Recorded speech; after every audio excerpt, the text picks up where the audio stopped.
네, 안녕하세요. 세뇌탈출입니다. 일요일 날 트럼프가 굉장히 의미심장한 트윗을 했어요. 그냥 워낙 이 사람이 말을 해칠해칠할 때가 있어가지고 이게 의미심장한지 아닌지 사실 그것도 누가 알겠습니까? 근데 제 눈엔 무지하게 의미심장하게 보이더라고요. 그래서 이걸 좀 설명을 해드리겠습니다. 보시다시피 뭐라고 썼냐? Mr. Chairman, Joe Biden may be sleepy and very slow, but he is not a rabid dog. 이게 이제 위원장님, 조 바이든은 졸리고 굼뜬 사람일지는 몰라도 미친 개는 아닙니다. He's actually somewhat better than that.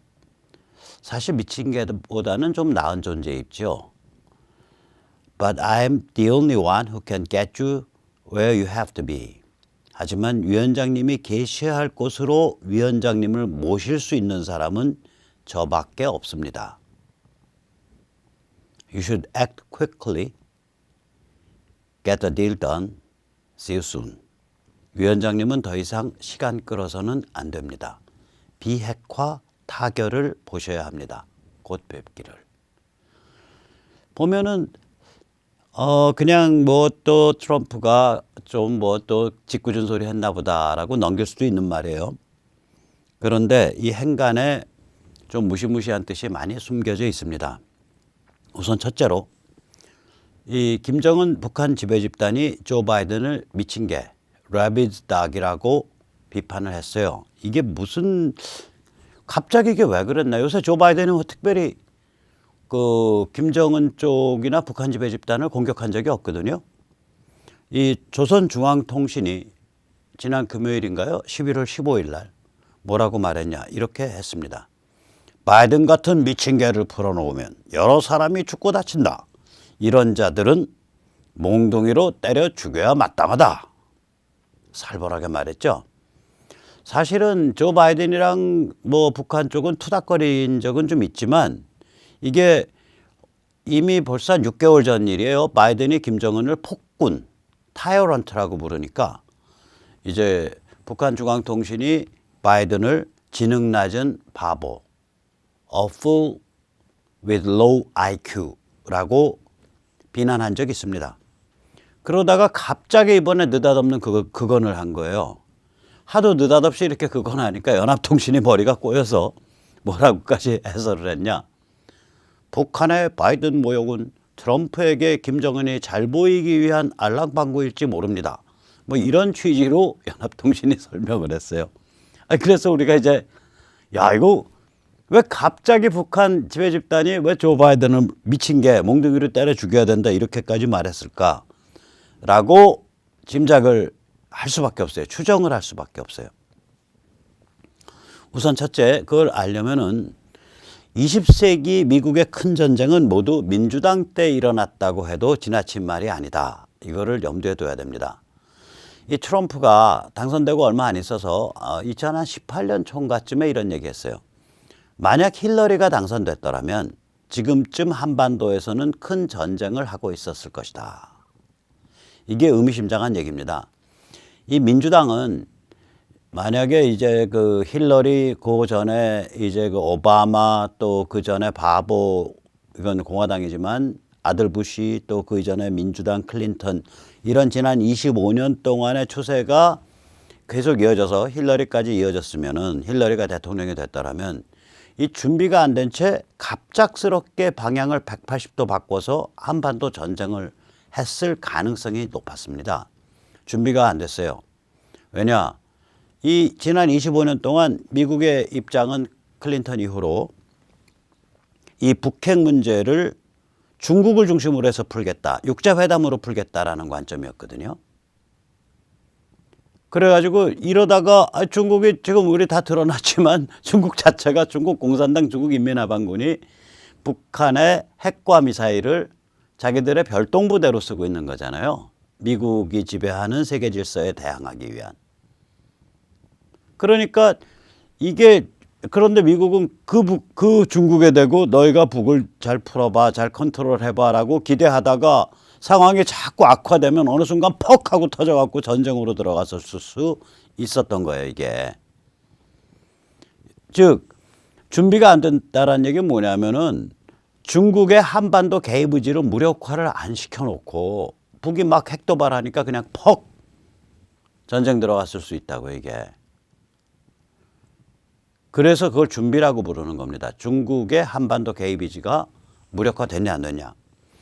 이 민주당이 상당히 호전적인 데가 있어요. 한번 보시죠. 제1차 세계대전. 이게 민주당 우드로 윌슨 때 이제 참전을 했죠. 3년 동안 방관하다가 그러면서 참전으로 이렇게 국내 여론을 몰고 가요. 그래서 마침내 1917년에 참전하죠. 제2차 세계대전은 우리가 유럽을 기준으로 하면 1939년에 발발했고 만약에 중일전쟁을 기준으로 하면 1937년에 발발한 전쟁입니다. 역사책에는 제2차 세계대전의 정의가 이게 유럽 쪽을 제2차 세계대전이라 그러고 태평양 쪽을 태평양 전쟁이라고 따로 부르기 때문에 당연히 1939년을 서양 애들은 기준을 삼죠. 그러나 우리의 제2차 세계대전은 용어가 좀 다르겠죠. 우리는 그야말로 지구 전체를 보고 그중에 어느 한 군데라도 제대로 전쟁이 발발했으면 이건 제2차 세계대전이다. 우리는 그렇게 봐야 될 텐데 일단 아무튼 중일전쟁부터 도화선이 당겨졌다 그러면 이게 1937년이에요. 근데 미국은 1941년 12월 6일 날 일제가 진주만을 기습한 후에야 제2차 세계대전에 들어갔어요. 그럼 그전엔 미국 뭐 했냐? 이 미국 안에 이제 우리가 뭐 바깥에 가서까지 싸워야 되냐 이런 그 평화주의, 고립주의 그 말하자면 그 여론이 너무 세니까 이 프랭클린 루스벨트가 한 일은 뭐냐면 유럽에서는 나치에 대항해서 영국이 싸울 수 있도록 영국을 지원했고 그 다음에 이쪽 태평양에서는 중국 장개석 쪽을 지원을 해서 일제랑 싸우도록 만드는 한편 일제의 그 무역이라든지 자원을 축소시켜 갔다고요. 경제 지금 용어로 하면 경제 제재, 이코노믹 생션 같은 걸 해서.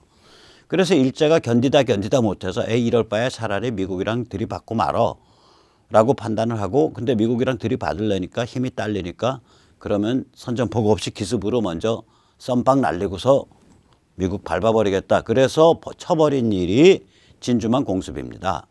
즉 다시 말하자면 이 미국 민주당이 이 큰 전쟁을 두려워 안 하는 거예요. 체질이 그래요. 월남전은 당연히 미국 민주당 케네디 그 케네디 암살 이후에 존슨이 쳐버린 전쟁이고요.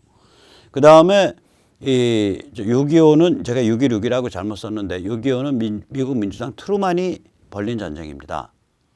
벌렸다기보다도 바로 즉각적으로 반응을 했죠. 즉 다시 말해서 미국 민주당이 이 전쟁을 두려워 안 하는 그런 성격이 있어요. 오히려 공화당이 역사적으로 보면 전쟁을 상당히 피하려고 하는 그런 기질이 있습니다. 예외가 있다면 아프간 전쟁 2001년에 시작됐죠. 그리고 이라크 전쟁 2003년에 시작됐죠. 근데 이거는 진짜 예외 중에 예외일 수밖에 없는 게 2001년에 있었던 9.11에 의해 어쩔 수 없이 촉발된 전쟁이다. 이런 측면이 있어요. 자, 미국 민주당에 따라서 이게 뭐 무슨 평화의 사도 무슨 뭐 평화적인 이런 거랑은 이 그동안의 히스토리를 보면 전혀 그렇지 않아요. 특히 클린턴과 그다음에 그 바보 아들 부시 이건 공화당이긴 하지만 이 아들 부시를 앞뒤로 그 전임자는 클린턴이고 그 후임자는 오바마란 말이에요. 민주당에. 그래서 아들 부시의 전체적인 전략 틀이 클린턴이나 오바마의 전략 틀을 못 벗어나요. 그러면 25년 동안 25년 맨날 그 얘기 하잖아요. 그 트럼프가 지난 25년 동안 미국 정부가 북핵에 대해서 해왔던 일은 이러이러하게 잘못된 거다. 퍼주기나 했었고 달랠라고나 들고 그래서 이건 잘못된 거다. 그래서 클린턴, 부시, 오바마를 북핵에 관해서 또 중국 정책에 대해서는 한 통으로 쳐서 얘기를 해요. 트럼프가. 저는 그게 맞다고 봅니다. 그러면 이 한 통으로 쳐서 그게 한 무더기거든요. 민주당, 공화당, 민주당인데 공화당 중간에 낀 부시가 아들 부시가 워낙 바보라서 결국은 민주당 그다음에 짝퉁 민주당 또 민주당 이런 거나 다름없어요. 그러면은 이 25년의 한 무더기인데 이 한 무더기 방식으로 이게 특징이 뭐냐? 중국을 육자회담에 중국을 이제 왕초로 세우고 중국을 통해서 북핵을 제어하겠다. 그리고 그 과정에서 필요하면 북한에 좀 퍼주겠다. 뭐 이런 되게 이 스케줄, 그 전략이에요, 이게. 그러다가 이제 북이 만약에 도발이 심각해지면 민주당은 하루아침에 퍽 하고 전쟁으로 튄다고요. 그래서 제가 추정컨대 바이든 진영에서 북한의 침공 접수가 거론되지 않았겠냐, 최근에. 즉, 바이든 진영에서 트럼프를 뭐 김정은을 사랑하는 자, 김정은과 친구 맺는 자, 김정은과 잘 지내는 자, 그런 식으로 트럼프를 프레이밍을 하고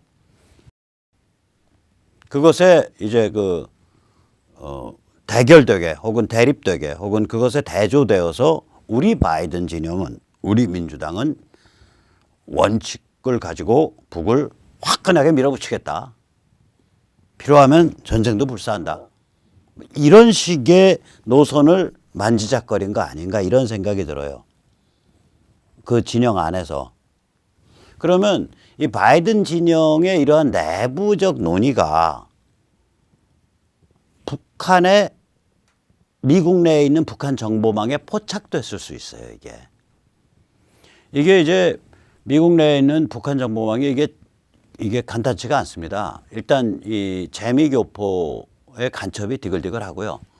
이미 이제 1984년경이 되면 제이 모 씨라고 지금은 죽었는데 한국에서 미국으로 건너간 특정 지역 출신의 굉장히 색깔이 진한 운동권 지금 저보다 한 10살 이상 위죠. 그 사람이 전국 각지에 미국 전국 각지의 주요 도시에 유학생들을 모아서 김정일 장군님이 얼마나 훌륭한 분이고 얼마나 뛰어난 리더십을 갖고 있으며 또한 한국이 얼마나 치욕스러운 미국의 식민지인지 세미나를 하고 다녔어요. 그 제가 어떻게 아냐?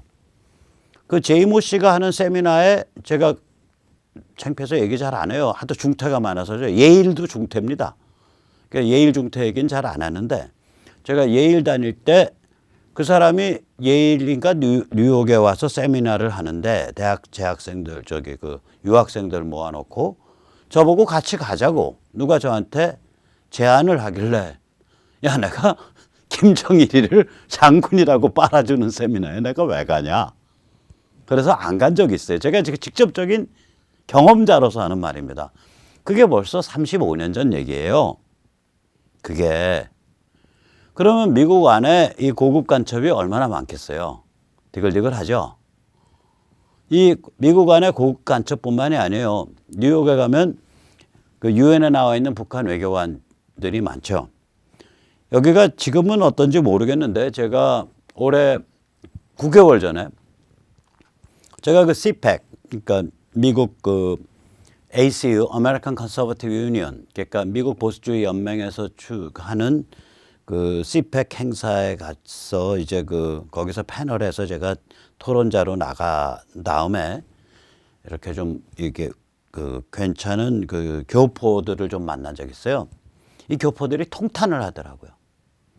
뉴욕의 유엔 북한 외교관들을 아주 잘 사는 한국 사람들이 한국계 교포 혹은 맨하탄 근처나 뉴욕의 중심지의 컨도미니엄, 그러니까 고층 아파트의 그를 소유하고 있는 한국 부자들이 이 유엔에 나와 있는 북한 외교관을 집에 불러들여서 근사하게 밥 먹이고 그 다음에 몇천 불 혹은 1, 2만 불은 달러 주고 이게 거의 유행이라는 거예요. 문재인 정부 들어서. 공공연하게 유행이라 그래요.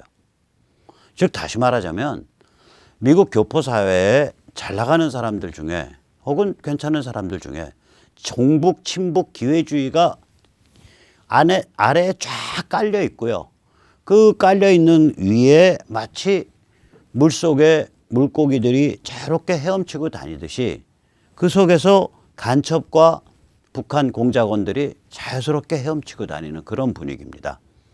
따라서 이렇게 강력하면 이 사람들이 예를 들어서 뭐 꼭 그렇지는 않겠지만 CIA 그 한국 코리아 미션 센터장 했던 앤드루 킴하고 다리 건너면 알만 알 거고, 간첩이 조셉 윤 정도 되면 다리 건너면 알만 할 거예요. 아주 핵심 간첩이나 종북이. 그래서 이런 사람들한테서 소스를 받을 수 있다니까요. 아, 민주당 쪽 이 사람들 지금 다 트럼프 성향 아니거든요. 특히 조셉 윤 같으면은 아주 거의 내가 보기엔 극악한 반 트럼프 성향인데, 이런 사람들이 저기 들어보니까 밥 먹다가 쉽게 얘기해 바이든 진영에서 요새 북한을 좀 손보는 것도 이렇게 컨틴전스로 생각하는 모양이야. 뭐 이런 고급 정보들을 밥 먹다가 툭툭 한단 말이에요. 그럼 그 자리에 간첩이 있었으면 바로 조셉 윤이 며칠 날 밥 먹다가 이런 얘기 했는데, 이게 신빙성이 상당히 높은 것 같습니다. 이러고서 보고가 올라간다고, 평양에. 평양 쪽에서 보면 야, 이거 바이든 이놈이 이거 미친놈 아니야? 이거 미친 개구나. 이거 때려 죽여야지. 그래서 평양에서 지난 11월 15일 날 조 바이든은 미친 개다. 미친 개 같은 존재는 몽댕이로 때려서 죽여야 된다. 이런 극악한 코멘트가 조선 중앙통신에서 나온 거 아닌가. 그것이 저의 추정입니다. 그럼 이 같은 추정을 하게 되면 우리가 어떻게 해석할 수 있냐. 이렇게 해석을 할 수 있는 거죠. 아까 트럼프 트윗을 행간을 해석하면 일종의 최후 통첩으로 해석이 되는 거예요. 정원아, 조 바이든이 북한 전면 침공 접수 카드를 만지작거린다고 해서 조 바이든을 미친 개라고 불러서는 안 돼. 그 카드는 나도 가끔 만지작거리고 있어. 미국의 조야가 모두 만지작거리고 있어. 공화당, 민주당 전부 너희 완전히 전면적으로 침공해서 접수하는 그런 컨틴전시, 그런 경우의 수를 고려하고 있어. 하지만 네 목숨 살려줄 거는 나밖에 없어. 이렇게 분위기가 살벌해지고 있잖아. 그러니까 너가 어떻게 머리를 누이고 발을 뻗어야 너가 살 수 있는지 그 자리에 데려다 줄 사람은 나밖에 없어. 그런데 너 빨리 움직여야겠다. 이제 시간이 별로 없거든. 얼른 숙제해서 나 만나러 와. 나 만나러 와. 이게 만나러 가려면 목록 다 가져가야 돼요. 전면적 사찰 오케이 한다라는 오케이 사인 갖고 가야 돼요. 심지어는 핵심적 핵 부품, 미사일 부품 몇 개도 좀 빼갖고 컨테이너 한 반 박스에 담아서 가지고 가야 돼, 이제는. 그게 숙제예요. 숙제에서 나 만나러 와, 빨리. 거의 최후 통첩입니다. 제 어감을 가지고 다시 한번 행간을 보세요. Mr. Chairman, Joe Biden may be sleepy and very slow. 야, 정은아, 바이든이 좀 사람이 졸리고 좀 굼뜨긴 해. But he's not a rabid dog. 그렇죠. 미친 개라고 할 수는 없지. He's actually somewhat better than that. 사실 미친 개보다 훨씬 나은 존재야. 왜냐? 너희 북한 전면 침공 접수한다고 그 카드 만지작거린다고 해서 너 지금 미친 개라고 불렀잖아. 근데 그 카드는 나도 만지작거리고 있거든. 나하고 조 바이든 차이가 뭔지 알아? 조 바이든 걔는 그냥 중국에 기대고 있다가 어느 날 갑자기 마음 변해서 너 칠 거야. 조 바이든 같은 애가 대통령 되면. 나는 안 그래. 나는 너 치는 것보다는 중국 무력화시키는 게 훨씬 더 중요하다고 생각하거든. 그래서 나 지금 열심히 중국 무력화시켜 왔잖아. 그러니까 나야말로 너 목숨을 구해주고 싶어 하는 사람은 나밖에 없어. 너 입장에서 너를 생각해 주는 건 여기 미국의 지도자 중엔 나밖에 없다. 근데 내가 너 좀 생각해 주려고 그러려면 너도 빨리 움직여야지 임마. 얼른 빨리 숙제해서 와. 만나러. 빨리 보자고. 빨리 숙제하라니까. 얼마나 살벌한 얘기예요. 굉장히 살벌한 얘기입니다. 그래서 저는 야, 이게 트럼프는 최후 통첩도 트위터로 날리는구나. 이게 이럴 수 있나 하고 생각을 하다 보니까 아니 6월 달에 판문점도 트럼프로 이끌어냈잖아요. 판문점 호출 사건. 그때 그놈의 우파 유튜버니 무슨 조선인이 동아니 판문점으로 이제 트럼프가 김정은이 이끌어내갖고 이제 뭐 또 한보따리 주고 저 장사꾼이 저 천박하게 대한민국 안보를 자기 그 정치적 인기를 위해서 무슨 노벨 평화상을 받기 위해서 대한민국 안보를 김정은한테 팔아먹는다고 입에 개거품 물고 막 그 비난했었죠. 그때 제가 그랬잖아요. 그건 판문점 호출 사건입니다. 아니 미국 대통령이 지금 조선민주주의 인민공화국의 최고 지도자인지 최고 권력자인지를 불러내는 판에 그거를 모든 프로토콜 싸그리 무시하고 트위터 한 방 빵 질러가지고 불러내. 이거는 무례의 극치고 폭력의 극치다. 그래서 이거는 판문점 호출 사건입니다. 제가 그렇게 말씀드렸잖아요. 그때 한번 보시죠. 판문점 호출할 때 뭐라고 했는지. 시진핑 등 주요 인사들 만나고 나서 나는 한국으로 갈 거거든. 정은아, 이 트윗 읽는다면 판문점으로 나와. 서로 악수하고 안부를 물을 수 있는 거잖아. After some very important meetings, including my meeting with President Xi of China, I will be leaving Japan for South Korea. 내가 지금 오사카 G20 회의에서 아주 중요한 미팅 좀 있어. 거기에는 네 두목인 시진핑하고도 만나는 스케줄도 들어있어. 그거 하고 나서 내가 한국으로 갈 거거든. While there, 내가 한국에 있는 동안 If Chairman Kim of North Korea sees this, 정은아 네가 이 트위트 메시지를 본다면 말이야. I would meet him at the border DMZ just to shake his hand and say hello. 악수 좀 하고 아유 안녕하셨어요. 안녕하셨슈. 한마디 하기 위해서라도 내가 뭐 그까지 뭐 판문점까지 가서 정은이 만날 수도 있어요. 그러니까 정은아 너 이 트위터 본다면 나한테 빨리 연락해. 그래갖고 불과 뭐 30분 만인가 1시간 만에 연락해갖고 따당 해서 해치워버렸잖아요. 그래서 이 정도 이거 완전 외교 결례거든요. 어떻게 보면. 그리고 이 사건은 뭘 보여주냐면 이 북한 김정은 집단이 꼼짝 못하고 있다는 걸 보여줘요. 그러니까 이 정도 일을 태연히 저지른다면 당연히 최후 통첩도 트위터로 할 거다.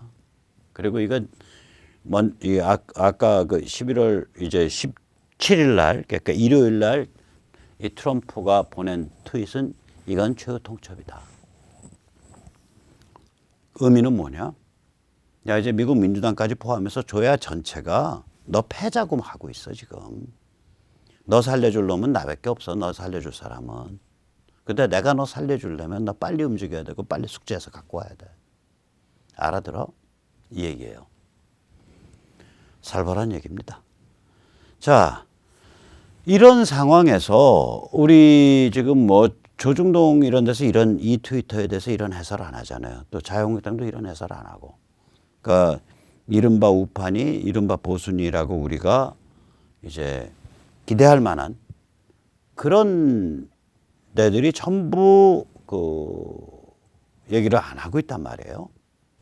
그래서 이 자유시민들이 이제 엄청나게 각성하고 밑에서부터 조직화돼서 이제 힘을 받아가야 돼요. 그 가장 중요한 투쟁 중에 하나가 이제 공수처 투쟁입니다. 공수처는 아시다시피 이 헌법을 한 3가지 정도로 어기고 있거든요. 헌법 파괴예요. 우선 첫째, 헌법은 검찰을 수사 지휘 및 기소의 유일한 조직으로 인정하고 있어요. 근데 공수처는 검찰 조직을 우회한 거거든요. 그러니까 헌법 파괴고요. 그 다음에 헌법은 검찰총장을 수사 지휘 및 기소에 관한 유일한 최종 책임자로 인정하고 있습니다. 근데 공수처법에 의한 공수처장은 검찰총장을 우회하고 있거든요. 그러니까 이것도 헌법 파괴입니다. 그 다음에 3번째, 헌법은 부나 처를 만들 때 정부조직법을 통해서 만들게 규정하고 있습니다. 그런데 공수처법은 정부조직법 개정 없이 처를 신설하려는 거기 때문에 헌법을 이것 역시 우회한 겁니다.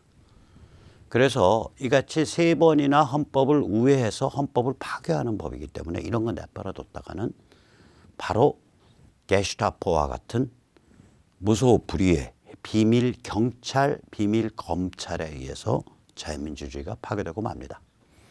그래서 공수처 설립에 관한 10가지 질문이라는 소책자가 만들어졌어요. 이것은 그 조국 사퇴에 결정적인 역할을 했고, 또한 공수처법을 이걸 사회 문제화하는 데 결정적인 역할을 한 전국 6천여 명 교수님들의 조직 사회 정의를 바라는 교수 모임 정교모가 만든 책자입니다. 그걸 저희 자유시민본부가 허락을 얻어서 종이 인쇄를 했어요. 굉장히 얇고 A4 용지 한 절반 크기예요. 제가 지금 깜빡 잊고서 실물을 안 들고 나왔는데 100권에 2만 원이고요. 100분을 선착순으로 모십니다. 즉 100권 단위 100묶음을 팝니다. 문자로 010-3330-1142 여기로 수취하실 분 주소, 성함, 핸드폰 번호 문자로 남겨주시고요. 2만 원은 수취인과 동일한 이름으로 신한은행 140-012-108-880 사단법인 역사문화센터로 입금해 주시기 바랍니다. 감히 권합니다. 이 책 정말 좋습니다. 자, 그 다음에 이제 광고 말씀드리는 김에 저희 그 자유시민유권자본부 지역활동가 모집 광고 또 드립니다. 선거구별로 한 3명에서 한 5명 정도의 적극적 활동가들이 모이면 그게 이제 시간이 한 2-3달 지나면 그게 한 50명, 100명 조직으로 커나가거든요. 그러니까 선거구별로 활동하시는 독립적 유권자 조직 한 100명, 50명 이렇게 되면 수도권, 충청권에선 결정적인 영향력을 가집니다. 그래서 내년 총선에서 더민당을 박살내고 야당을 뒤바꾼다. 그런 관점으로 그 독립유권자 조직 자유시민본부 지역활동가 신청해 주시기 바랍니다. 문자로 010-3330-1142입니다. 그리고 여기 벌써 이제 토요일 날 2번 했죠. 밤에 반응이 아주 좋았어요. 저는 깍두기고요. 40대들이 주도합니다. 그러니까 가로세로의 김세희, 그 다음에 변희재 대표, 그리고 저기 자유대한민국당의 오상종, 그 다음에 그 자유법치센터인가 자유민주법치센터인가의 장다령 변호사, 그 다음에 서울대 트루스포럼의 김은구, 그 다음에 턴라이트의 강민구, 이런 분들이 주도하는데 이분들 특징이 전부 40대예요. 저만 어떻게 올해 60인데 제가 그냥 깍두기로 끼어 있고요. 청년이 주도하는 탄핵 집고 각이죠. 지금 이 글자가 작아서 안 보이실 텐데 여기 뭐라고 써 있냐. 멍청하거나 사악하거나 좌파는 언제나 그렇듯 상수다. 박근혜 대통령 탄핵은 내부의 적이라는 변수로 인해 가능했다.